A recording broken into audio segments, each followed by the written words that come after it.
Welcome to The Explainer. Today, we're unpacking a truly classic and, honestly, deeply emotional story by G.L. Fuentes.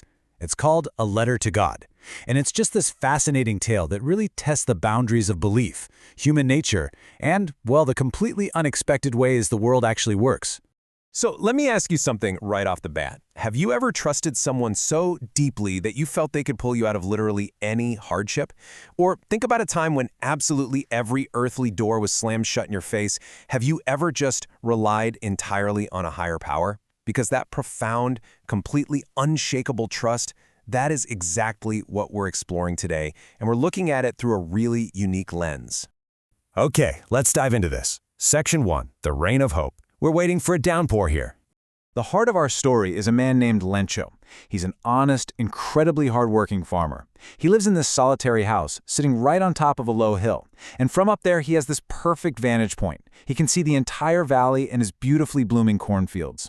He has this really deep connection to his land. He knows his crops like the back of his hand. And right now, his harvest is looking incredibly promising. But it desperately needs one thing, a downpour. So he spends his entire morning just looking out at the sky towards the northeast. That's where these heavy storm clouds are finally starting to gather. And it's absolutely crucial to realize that his family's survival for the entire year rests entirely on what those clouds are going to bring.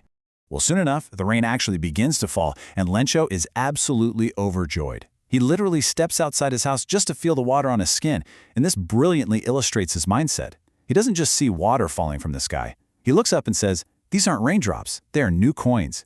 He visualizes the big drops as 10-cent pieces and the little ones as fives. It's this beautiful metaphor, right? Because it shows how that rain literally represented future wealth, a bountiful harvest, and, at the end of the day, sheer survival for his family. But as we move into the next part of our explainer, things take a very dark turn. Section 2, The Storm of Destruction. Nature throws a cruel twist. Let's trace how quickly this whole situation escalated. We start with that much-needed, gentle rain, but then, boom, strong, fierce winds suddenly whip up, and with those winds come massive hailstones. Obviously, Lencho is praying for it to pass quickly, but nature has other plans.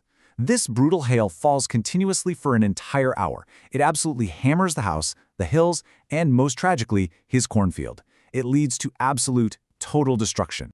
Now, there is a stark, honestly heartbreaking contrast in how this disaster is experienced right in the moment.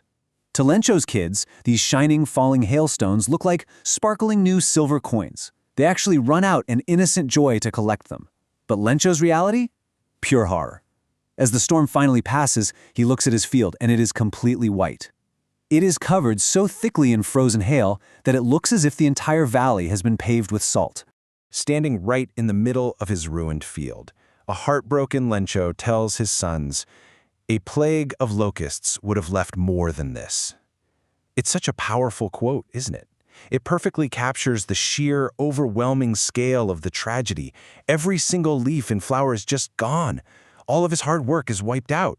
And practically speaking, that meant there wouldn't be a single grain of corn left to feed his family that entire year.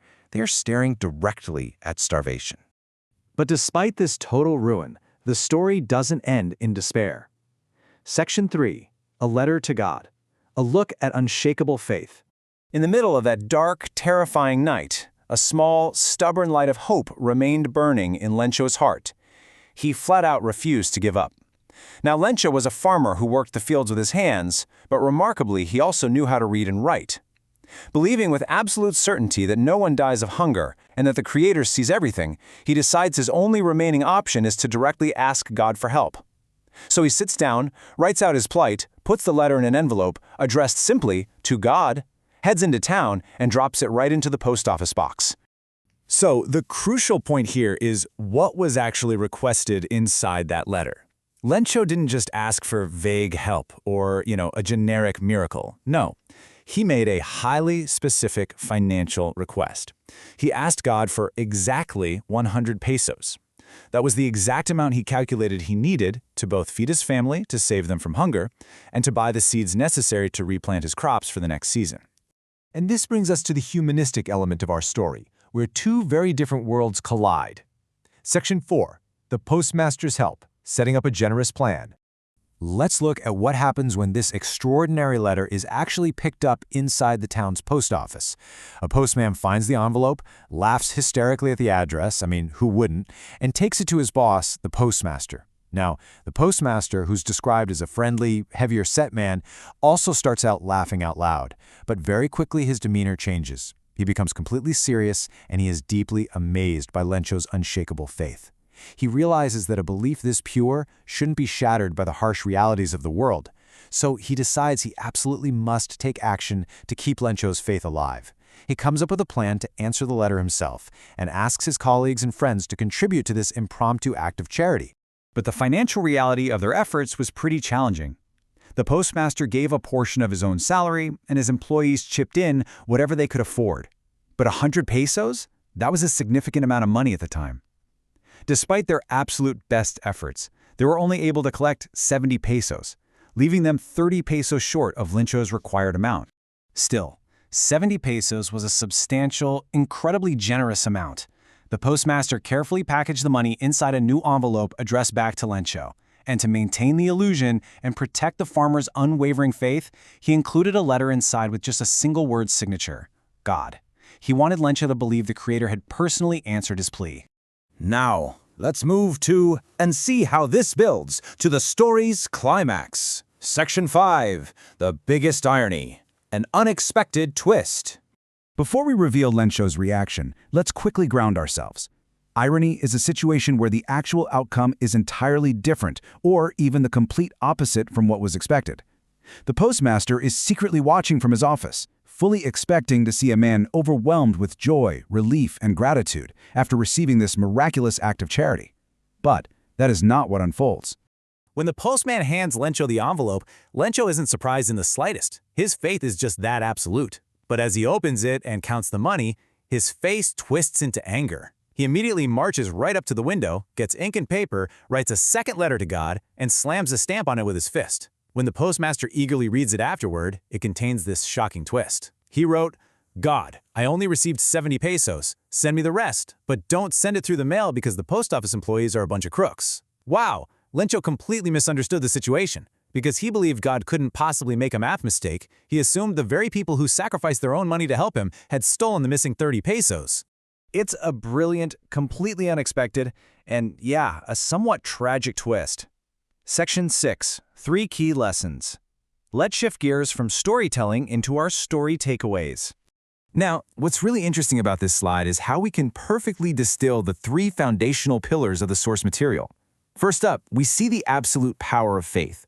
Lencho's unshakable belief meant he never once doubted a higher power would answer him. Second, we witness genuine humanity and helpfulness. The postmaster and his staff gave their own hard-earned money without any expectation of reward or recognition, simply to protect a stranger's hope. And third, the profound irony and misunderstanding. By blinding himself to the possibility of human kindness, Lencho ended up condemning the exact people who acted as his saviors. Which brings us to our final slide and a thought I want to leave you with today. Do we truly understand that things aren't always as they seem? This explainer really challenges us to reflect on our own perspectives. Are we sometimes quick to judge, kind of like Lencho, jumping to negative conclusions based purely on our own assumptions? Or do we cultivate the capacity for selfless empathy, like the postmaster, quietly helping others behind the scenes without needing the credit? Keep that question in mind the next time you encounter a situation that doesn't quite line up with your expectations. Thank you so much for diving into this fascinating story with me, and keep exploring.